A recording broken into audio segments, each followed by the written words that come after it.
जय भोलेनाथ। आपके अपने YouTube चैनल जय मां कंजक में आपका बहुत बहुत स्वागत है। भगवान भोलेनाथ व माता पार्वती की कृपा आप और आपके परिवार पर सदा सर्वदा बनी रहे। तो श्रवण कीजिए आज की शिव पुराण कथा का। नारद जी ने पूछा, हे पितामह ब्रह्मा जी, शिव जी के विवाह के पश्चात सभी पधारे देवी देवताओं और ऋषि मुनियों सहित श्री हरि और आपको विदा करने के पश्चात क्या हुआ? हे प्रभु, इससे आगे की कथा का वर्णन भी आप मुझसे करें। ये सुनकर ब्रह्मा जी ने मुस्कुराते हुए कहा, हे महर्षि नारद, सभी उपस्थित देवताओं को विवाह उपरांत भगवान शिव और देवी सती ने प्रसन्नता पूर्वक विदा कर दिया। तत्पश्चात देवी सती ने सभी शिवगणों को भी कुछ समय के लिए कैलाश पर्वत से जाने की आज्ञा दी। सभी शिवगणों ने महादेव जी को प्रणाम करके उनकी स्तुति की। तत्पश्चात उन्होंने भगवान शंकर से वहां से जाने की आज्ञा मांगी। आज्ञा देते हुए महादेव जी ने कहा, जाएं, लेकिन मेरे स्मरण करने पर आप सभी तुरंत मेरे समक्ष उपस्थित हो जाएं। तब नंदी समेत सभी गण वहां भगवान शिव और देवी सती को अकेला छोड़कर कुछ समय के लिए कैलाश पर्वत से चले गए। अब कैलाश पर्वत पर भगवान शिव सती के साथ अकेले थे। देवी सती भगवान शिव को पति रूप में पाकर बहुत खुश थी। बहुत कठिन तप के उपरांत ही उन्हें भगवान शिव का सानिध्य मिल पाया था। ये सोचकर वे बहुत रोमांचित थी। उधर देवी सती के अनुपम सौंदर्य को देखकर शिवजी भी मोहित हो चुके थे। वे भी देवी सती का साथ पाकर अपने को धन्य समझ रहे थे। एकांत पाकर शिवजी अपनी पत्नी सती के साथ कैलाश पर्वत के शिखर पर रमण करने लगे। कैलाश पर्वत पर श्री शिव और दक्ष कन्या सती के विविध विहारों का विस्तार से वर्णन करने के बाद ब्रह्मा जी ने कहा, नारद, एक दिन की बात है। देवी सती भगवान शिव को प्रेम पूर्वक प्रणाम करके दोनों हाथ जोड़कर खड़ी हो गई। उन्हें चुपचाप खड़े देखकर भगवान शिव समझ गए कि देवी सती के मन में कुछ बात अवश्य है जिसे वे कहना चाह रही हैं। तब उन्होंने मुस्कुराकर देवी सती से पूछा कि हे प्राण वत्सला, कहिए आप क्या कहना चाहती हैं? ये सुनकर देवी सती बोली, हे भगवान, वर्षा ऋतु आ गई है। चारों ओर का वातावरण सुंदर व मनोहारी हो गया है। हे देवादिदेव, मैं चाहती हूँ कि कुछ समय हम कैलाश पर्वत से दूर पृथ्वी पर या हिमालय पर्वत पर जाकर रहें। वर्षा काल के लिए हम किसी योग्य स्थान पर चले जाएं और कुछ समय वहीं पर निवास करें। देवी सती की ये प्रार्थना सुनकर भगवान शिव हंसने लगे। हंसते हुए ही उन्होंने अपनी पत्नी सती से कहा, हे प्रिय, जहाँ पर मैं निवास करता हूँ वहाँ पर मेरी इच्छा के विरुद्ध कोई भी आ जा नहीं सकता। मेघ भी मेरी आज्ञा के बिना कैलाश पर्वत की ओर कभी नहीं आएंगे। वर्षा काल में भी मेघ सिर्फ नीचे की ओर ही घूमकर चले जाएंगे। हे प्रिय, तुम्हारी इच्छा के विरुद्ध कोई भी तुम्हें परेशान नहीं कर सकता। फिर भी यदि आप चाहती हैं तो हम हिमालय पर्वत पर चलते हैं। तत्पश्चात भगवान शिव अपनी पत्नी सती के साथ हिमालय पर चले गए। कुछ समय वहां प्रसन्नता पूर्वक विहार करने के पश्चात वे पुनः अपने निवास पर लौट आए। ब्रह्मा जी बोले, हे महर्षि नारद, भगवान शिव और सती के हिमालय से वापस आने के पश्चात वे पुनः पहले की तरह कैलाश पर्वत पर अपना निवास करने लगे। एक दिन देवी सती ने भगवान शिव को भक्ति भाव से नमस्कार किया और कहने लगी, हे देवादिदेव महादेव कल्याण सागर, आप सभी की रक्षा करते हैं। हे भगवान, मुझ पर भी अपनी कृपा दृष्टि कीजिए। प्रभु, आप परम पुरुष और सबके स्वामी हैं। आप रजोगुण, तमोगुण और सत्वगुण से दूर हैं। आपको पति रूप में पाकर मेरा जन्म सफल हो गया। हे करुणा निधान, आपने मुझे हर प्रकार का सुख दिया है तथा मेरी हर इच्छा को पूरा भी किया है, परंतु अब मेरा मन तत्व खोज करता है।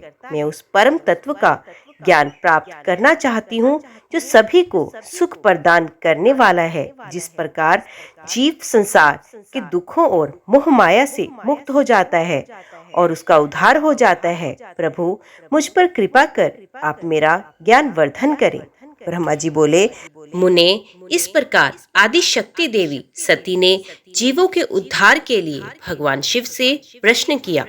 उस प्रश्न को सुनकर महान योगी सबके स्वामी भगवान शिव प्रसन्नता पूर्वक बोले, हे देवी, हे दक्ष नंदिनी, मैं तुम्हें उस अमृतमयी कथा को सुनाता हूँ जिसे सुनकर मनुष्य संसार के बंधनों से मुक्त हो जाता है। यही वे परम तत्व ज्ञान है जिसके उदय होने से मेरा ब्रह्म स्वरूप है। ज्ञान प्राप्त करने पर उस विज्ञानी पुरुष की बुद्धि शुद्ध हो जाती है। उस विज्ञान की माता मेरी भक्ति है। ये भोग और मोक्ष रूप को प्रदान करती है। भक्ति और ज्ञान सदा सुख प्रदान करता है। भक्ति के बिना ज्ञान और ज्ञान के बिना भक्ति की प्राप्ति नहीं होती। हे देवी, मैं सदा अपने भक्तों के अधीन हूँ। भक्ति दो प्रकार की है, सगुण और निर्गुण। शास्त्रों से प्रेरित और हृदय के सहज प्रेम से प्रेरित भक्ति श्रेष्ठ होती है, परंतु किसी वस्तु की कामना स्वरूप की गई भक्ति निम्न कोटि की होती है। हे प्रिय, मुनियों ने सगुणा और निर्गुणा नामक दोनों भक्तियों के नौ भेद बताए हैं। श्रवण, कीर्तन, स्मरण, सेवन, दास्य, अर्चन, वंदन, सख्य और आत्मसमर्पण ही भक्ति के अंग माने जाते हैं। जो एक स्थान पर स्थिरता पूर्वक बैठकर तन मन को एकाग्रचित करके मेरी कथा और कीर्तन को प्रतिदिन सुनता है, इसे श्रवण कहा जाता है। जो अपने हृदय में मेरे दिव्य जन्म कर्मों का चिंतन करता है और उसका अपनी वाणी से उच्चारण करता है, इसे भजन रूप में गाना ही कीर्तन कहा गया है। मेरे स्वरूप को नित्य अपने आसपास हर वस्तु में तलाश कर मुझे सर्वत्र व्यापक मानना तथा सदैव मेरा चिंतन करना ही स्मरण है। सूर्य निकलने से लेकर रात्रि तक हृदय और इंद्रियों से निरंतर मेरी सेवा करना ही सेवन कहा जाता है। स्वयं को प्रभु का किंकर समझकर अपने हृदय मृत के भोग से भगवान का स्मरण दास्य कहा गया है। अपने धन और वैभव के अनुसार 16 उपचारों के द्वारा मनुष्य द्वारा की गई मेरी पूजा अर्चन कहलाती है। मन, ध्यान और वाणी से मंत्रों का उच्चारण करते हुए इष्ट देव को नमस्कार करना वंदन कहा जाता है। ईश्वर द्वारा किए गए फैसले को अपना हित समझकर उसे सदैव मंगल मानना ही सख्य है। मनुष्य के पास जो भी वस्तु है वे भगवान की प्रसन्नता के लिए उनके चरणों में अर्पण करना, उन्हें समर्पित कर देना ही आत्मसमर्पण कहलाता है। भक्ति के ये 9 अंग भाग, भोग और मोक्ष प्रदान करने वाले हैं। ये सभी ज्ञान के साधन मुझे प्रिय हैं। मेरी सांगोपांग भक्ति ज्ञान और वैराग्य को जन्म देती है। इससे सभी अभिष्ट फलों की प्राप्ति होती है। मुझे मेरे भक्त बहुत प्यारे हैं। तीनों लोकों और चारों युगों में भक्ति के समान दूसरा कोई भी सुखदायक मार्ग नहीं है। कलयुग में जब ज्ञान और वैराग्य का ह्रास हो जाएगा, तब भी भक्ति ही शुभ फल प्रदान करने वाली होगी। मैं सदा ही अपने भक्तों के वश में रहता हूँ। मैं अपने भक्तों के विपरीत परिस्थिति में सदैव सहायता करता हूँ और उसके सभी कष्टों को दूर करता हूँ। मैं अपने भक्तों का रक्षक हूँ। ब्रह्मा जी बोले, नारद, देवी सती को भक्त और भक्ति का महत्व सुनकर बहुत प्रसन्नता हुई।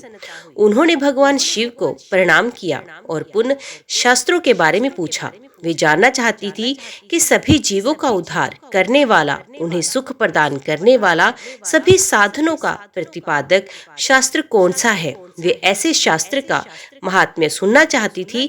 सती का प्रश्न सुनकर शिव जी ने प्रसन्नता पूर्वक सब शास्त्रों के विषय में देवी सती को बताया। महेश्वर ने 5 अंगों सहित तंत्र शास्त्र, यंत्र शास्त्र तथा सभी देवेश्वरों की महिमा का वर्णन किया। उन्होंने इतिहास की कथा भी सुनाई। पुत्र और स्त्री के धर्म की महिमा भी बताई। मनुष्य को सुख प्रदान करने वाले वैदिक शास्त्र तथा ज्योतिष शास्त्र का भी वर्णन किया। भगवान शिव ने भक्तों का महात्म्य और राजधर्म भी बताया। इसी प्रकार भगवान शिव ने सती को उनकी पूछे सभी प्रश्नों का उत्तर देते हुए सभी कथाएं सुनाई। नारद जी बोले, हे ब्राह्मण, हे महाप्राज्ञ, हे दयानिधे, आपने मुझे भगवान शंकर तथा देवी सती के मंगलकारी चरित्र के बारे में बताया। हे प्रभु, मैं महादेव जी का सप्तनिक यश वर्णन सुनना चाहता हूँ। कृपया अब मुझे आप ये बताइए कि तत्पश्चात शिव जी व सती ने क्या किया। उनके सभी चरित्रों का वर्णन मुझसे करें। ब्रह्मा जी ने कहा, मुने, एक बार की बात है कि सती जी को अपने पति का वियोग प्राप्त हुआ। ये वियोग भी उनकी लीला का ही एक रूप था, क्योंकि इनका परस्पर वियोग तो हो ही नहीं सकता। ये वाणी और अर्थ के समान है। ये शक्ति और शक्तिमान है तथा चित्र स्वरूप है। सती और शिव तो ईश्वर है। वे समय समय पर नई नई लीलाएं रचते रहते हैं। सूत जी ने कहा, महर्षियों, ब्रह्मा जी की बात सुनकर नारद जी ने ब्रह्मा जी से देवी सती और भगवान शिव के बारे में पूछा कि भगवान शिव ने अपनी पत्नी सती का त्याग क्यों किया। ऐसा किस लिए हुआ कि स्वयंवर देने के बाद भी उन्होंने देवी सती को छोड़ दिया। प्रजापति दक्ष ने अपने यज्ञ के आयोजन में भगवान शिव को निमंत्रण क्यों नहीं दिया और यज्ञ स्थल पर भगवान शंकर का अनादर क्यों किया। उस यज्ञ में सती ने अपने शरीर का त्याग क्यों किया तथा इसके पश्चात वहां पर क्या हुआ। हे प्रभु, कृपा कर मुझे इस विषय में सविस्तार बताइए। ब्रह्मा जी ने कहा, हे महाप्राज्ञ नारद, मैं तुम्हारी उत्सुकता देखकर तुम्हारी सभी जिज्ञासाओं को शांत करने के लिए तुम्हें सारी बातें बताता हूँ। ये सभी भगवान शिव की ही लीला है। उनका स्वरूप स्वतंत्र और निर्विकार है। देवी सती भी उनके अनुरूप ही हैं। एक समय की बात है, भगवान शिव अपनी प्राण प्रिया पत्नी सती के साथ अपनी सवारी नंदी पर बैठकर पृथ्वीलोक का भ्रमण कर रहे थे। घूमते घूमते वे दंडकारण्य में आ गए। उस वन में उन्होंने भगवान श्री राम को उनके भ्राता लक्ष्मण के साथ जंगलों में भटकते हुए देखा। वे अपनी सीता को खोज रहे थे, जिसे लंका का राजा रावण उठाकर ले गया था। वे जगह जगह भटकते हुए उनका नाम पुकार कर उन्हें ढूंढ रहे थे। पत्नी के बिछड़ जाने के कारण श्री राम अत्यंत दुखी दिखाई दे रहे थे। उनकी कांति फीकी पड़ गई थी। भगवान शिव ने वन में राम जी को भटकते देखा, परंतु उनके सामने प्रकट नहीं हुए। देवी सती को ये देखकर बड़ा आश्चर्य हुआ। वे शिव जी से बोली, हे सर्वेश, हे करुणा निधान सदाशिव, हे परमेश्वर, ब्रह्मा विष्णु सहित सभी देवता आपकी ही सेवा करते हैं। आप सबके द्वारा पूजित हैं। वेदांत और शास्त्रों के द्वारा आप निर्विकार प्रभु हैं। हे नाथ, ये दोनों पुरुष कौन हैं? ये दोनों वीर व्यवस्था से व्याकुल रहते हैं।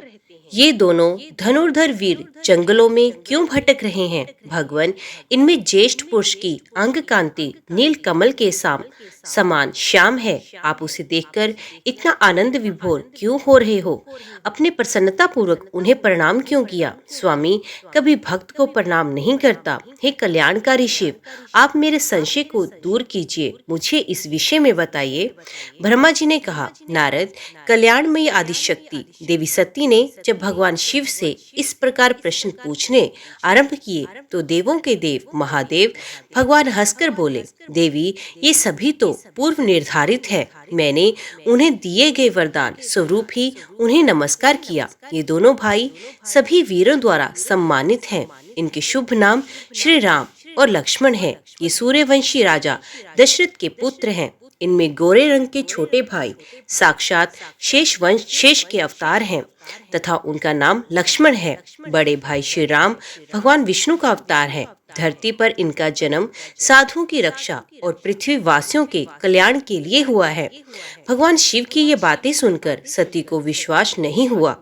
ऐसा विभ्रम भगवान शिव की माया के कारण ही हुआ है। जब भगवान शिव को ये ज्ञात हुआ कि देवी सती को उनकी बातों पर विश्वास नहीं हुआ, तो वे अपनी पत्नी दक्ष कन्या सती से बोले, देवी, यदि तुम्हें मेरी बातों पर विश्वास नहीं है तो तुम स्वयं श्री राम की परीक्षा ले लो। जब तक तुम इस बात से आश्वस्त ना हो जाओ कि वे दोनों पुरुष ही राम और लक्ष्मण हैं और तुम्हारा मोह ना नष्ट हो जाए, तब तक मैं यही बरगद के नीचे खड़ा हूँ। तुम जाकर श्री राम और लक्ष्मण की परीक्षा लो। ब्रह्मा जी बोले, हे महामुने नारद, अपने पति भगवान शिव के वचन सुनकर सती ने अपने पति का आदेश प्राप्त कर श्री राम लक्ष्मण की परीक्षा लेने की ठान ली। परंतु उनके मन में बार बार एक ही विचार उठ रहा था कि मैं इनकी परीक्षा कैसे लूं।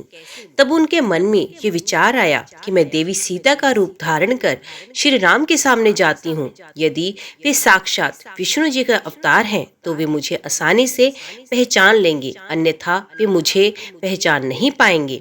ऐसा विचार कर उन्होंने सीता का वेश धारण किया और राम जी के समक्ष चली गई। सती ने ऐसा भगवान शिव की माया से मोहित होकर किया था। सती को सीता के रूप में देखकर राम जी सब कुछ जान गए।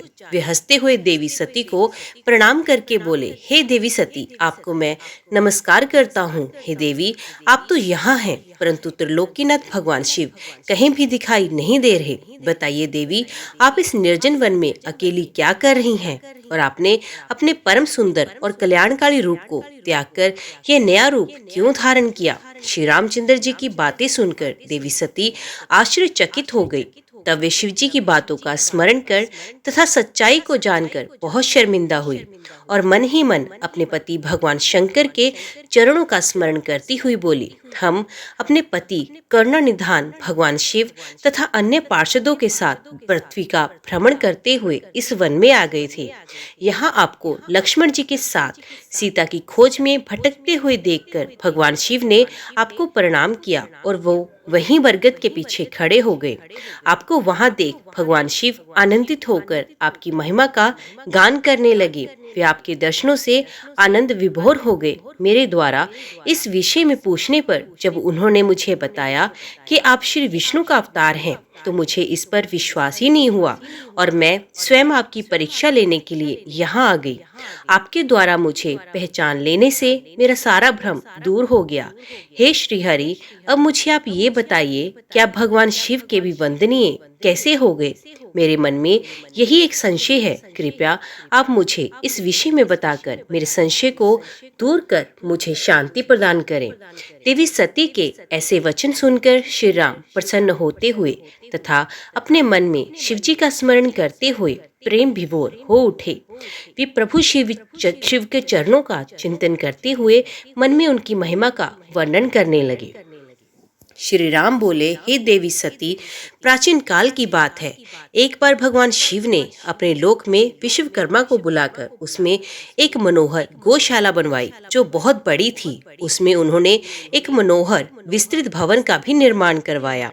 उसमें एक दिव्य सिंहासन था तथा एक दिव्य श्रेष्ठ छत्र भी बनवाया। ये बहुत ही अद्भुत और परम उत्तम था। तत्पश्चात उन्होंने सब ओर से इंद्र, देवगणों, सिद्धों, गंधर्वों, समस्त उपदेवों तथा नाग आदि को भी शीघ्र ही उस मनोहर भवन में बुलवाया। सभी वेदों और आगमों को पुत्रों सहित, ब्रह्मा जी को मुनियों, अप्सराओं सहित, समस्त देवियों सहित 16 नाग कन्याओं आदि सभी को उसमें आमंत्रित किया, जो कि अनेक मांगलिक वस्तुओं के साथ वहां आई। संगीतज्ञों ने वीणा, मृदंग आदि बाजे बजाकर अपूर्व संगीत का गान किया। इस प्रकार ये एक बड़ा समारोह और उत्सव था। राज्याभिषेक की सारी सामग्रियां एकत्रित हुई और तीर्थों के जल से भरे घड़े मंगाए गए। अनेक दिव्य सामग्रियां भी गणों द्वारा मंगवाई गई। फिर उच्च स्वरों में वेद मंत्रों का घोष कराया गया। हे देवी, भगवान श्री हरि विष्णु की उत्तम भक्ति से भगवान शिव सदा प्रसन्न रहते हैं। उन्होंने बड़े प्रसन्न होकर श्री हरि को वैकुंठ से बुलवाया और शुभ मुहूर्त में श्रेष्ठ सिंहासन पर बैठाया। महादेव जी ने स्वयं अपने हाथों से उन्हें बहुत से आभूषण और अलंकार पहनाए। उन्होंने भगवान विष्णु के सर पर मुकुट पहनाकर उनका अभिषेक किया। उस समय वहां अनेक मंगल गान गाए गए। तब भगवान शिव ने अपना सारा ऐश्वर्य, जो कि किसी के पास भी नहीं था, उन्हें प्रेम पूर्वक प्रदान किया। इसके पश्चात भगवान शंकर ने उनकी बहुत स्तुति की और जगतकर्ता ब्रह्मा जी से बोले, हे लोकेश, आज से श्री हरि विष्णु मेरे वंदनीय हैं। ये सुनकर सभी देवता स्तब्ध रह गए। तब वे पुनः बोले कि आप सहित सभी देवी देवता भगवान विष्णु को प्रणाम कर उनकी स्तुति करें तथा सभी वेद मेरे साथ साथ विष्णु जी का भी वर्णन करें। श्री राम जी बोले, हे देवी, भगवान शिव अपने भक्तों के ही अधीन हैं। वे अत्यंत दयालु और कृपा निधान हैं। वे सदा ही भक्तों के वश में रहते हैं। इसलिए भगवान विष्णु की शिव भक्ति से प्रसन्न होकर भक्त वत्सल शिव ने ये सब कुछ किया तथा इसके उपरांत उन्होंने विष्णु जी के वाहन गरुड़ ध्वज को भी प्रणाम किया। तत्पश्चात सभी देवी देवताओं और ऋषि मुनियों ने भी श्री हरि की सच्चे मन से स्तुति की। तब भगवान शिव ने विष्णु जी को बहुत से वरदान दिए तथा कहा, हरि, हे श्री हरि, आप मेरी आज्ञा के अनुसार संपूर्ण लोकों के कर्ता, पालक और संहारक हो। धर्म, अर्थ और काम के दाता तथा बुरे अथवा अन्याय करने वाले दुष्टों को दंड तथा उनका नाश करने वाले हो। आप पूरे जगत में पूजित हो तथा सभी मनुष्य सदैव आपका पूजन करें। तुम कभी भी पराजित नहीं होगे। मैं तुम्हें इच्छा की सिद्धि, लीला करने की शक्ति और सदैव स्वतंत्रता का वरदान प्रदान करता हूँ। हे हरि, जो तुमसे बैर रखेंगे उनको अवश्य ही दंड मिलेगा। मैं तुम्हारे भक्तों को भी मोक्ष प्रदान करूंगा तथा उनके सभी कष्टों का भी निवारण करूंगा। तुम मेरी बाईं भुजा से, ब्रह्मा जी मेरी दाईं भुजा से प्रकट हुए हो। रुद्रदेव जो साक्षात मेरा ही रूप है, मेरे ही हृदय से प्रकट हुए हैं। हे विष्णु, आप सदा सबकी रक्षा करेंगे। मेरे धाम में तुम्हारा स्थान उज्जवल एवं वैभवशाली है। वे गोलोक नाम से जाना जाएगा। तुम्हारे द्वारा धारण किए गए सभी अवतार सबके रक्षक और मेरे परम भक्त होंगे। मैं उनका दर्शन करूंगा। श्री रामचंद्र जी कहते हैं, देवी, श्री हरि को अपना अखंड ऐश्वर्य सौंपकर भगवान शिव स्वयं कैलाश पर्वत पर रहते हुए अपने पार्षदों के साथ क्रीड़ा करते हैं। तभी भगवान लक्ष्मीपति विष्णु गोप वेश धारण करके आए और गोप गोपी तथा गौओं के स्वामी बनकर प्रसन्नता पूर्वक विचरने लगे तथा जगत की रक्षा करने लगे। वे अनेक प्रकार के अवतार ग्रहण करते हुए जगत का पालन करने लगे। वही भगवान शिव की आज्ञा से 4 भाइयों के रूप में प्रकट हुए। अब इस समय मैं विष्णु ही अवतार रूप में प्रकट होकर 4 भाइयों में सबसे बड़ा राम हूँ, दूसरे भरत हैं, तीसरे लक्ष्मण और चौथे भाई शत्रुघ्न हैं। मैं अपनी माता के आदेशानुसार वनवास भोगने के लिए लक्ष्मण और सीता के साथ इस वन में आया हूँ। किसी राक्षस ने मेरी पत्नी सीता का अपहरण कर लिया। मैं यहाँ वहाँ भटकता हुआ अपनी पत्नी को ही ढूंढ रहा हूँ। सौभाग्यवश मुझे आपके दर्शन हुए। अब निश्चय ही मुझे मेरे कार्य में सफलता मिलेगी। हे माता, आप मुझ पर कृपा दृष्टि करें और मुझे ये वरदान दें कि मैं उस पापी राक्षस को मारकर अपनी पत्नी सीता को उसके चंगुल से मुक्त करा सकूं। मेरा ये महान सौभाग्य है कि मुझे आपके दर्शन प्राप्त हुए। मैं धन्य हो गया। इस प्रकार देवी की अनेक प्रकार से स्तुति करके श्री राम जी ने उन्हें अनेकों बार प्रणाम किया। श्री राम की बातें सुनकर सती मन ही मन बहुत प्रसन्न हुई और भक्तवत्सल भगवान शिव की स्तुति एवं चिंतन करने लगी। अपनी भूल पर भी उन्हें लज्जा आ रही थी। वे उदास मन से शिव जी के पास चल दी। वे रास्ते में सोच रही थी कि मैंने अपने पति महादेव जी की बात ना मानकर बहुत बुरा किया और श्री राम जी के प्रति भी बुरे विचार अपने मन में लाई। अब मैं भगवान शिव को क्या उत्तर दूंगी? उन्हें अपनी करनी पर बहुत पश्चाताप हो रहा था। वे शिव जी के समीप गई और चुपचाप खड़ी हो गई। सती को इस प्रकार चुपचाप और दुखी देखकर भगवान शंकर ने पूछा, देवी, आपने श्री राम की परीक्षा किस प्रकार ली? ये प्रश्न सुनकर देवी सती चुपचाप सर झुकाकर खड़ी हो गई। उन्होंने शिव जी को कोई उत्तर नहीं दिया। वे असमंजस में थी कि क्या उत्तर दूं, लेकिन महायोगी शिव ने ध्यान से सारा विवरण जान लिया और उनका मन से त्याग कर दिया। भगवान शिव ने सोचा, अब यदि मैं सती को पहले जैसा ही स्नेह करूं तो मेरी प्रतिज्ञा भंग हो जाएगी। वेद धर्म के पालक शिव जी ने अपनी प्रतिज्ञा पूरी करते हुए सती का मन से त्याग किया। फिर सती से कुछ ना कहकर वे कैलाश की ओर बढ़े।